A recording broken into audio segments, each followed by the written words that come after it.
ताला ने रोजा दिया। रोजा क्यों दिया?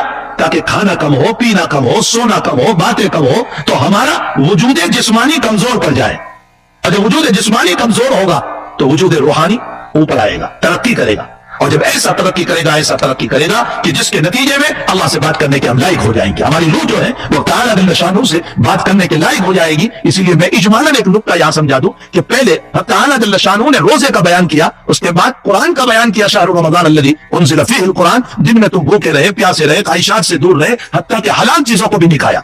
हराम तो बहुत दूर की बात, हलाल चीजों को भी तुमने नहीं खाया, तो तुम्हारा वजूद जिस्मानी कमजोर पड़ा, वजूद रूहानी ने तरक्की की। गुरूब आफ्ताब के बाद जहां ईशा की नमाज हो रही है, कि ईशा की नमाज के बाद अब कुरान को पढ़कर या कुरान को सुनकर अल्लाह के कलाम की बारिश बरसाते हैं, उसी रूह के ऊपर जो रूह हमारी है, जिसको कुछ तरक्की हुई है खाना छोड़कर, पानी छोड़कर, जूस छोड़कर, इन तमाम चीजों को छोड़कर, रोजों के जरिए से जो जरा सी तरक्की हुई, उस पर हमने अल्लाह के कलाम की ईशा के बाद तरावी के अंदर बारिश बरसाई।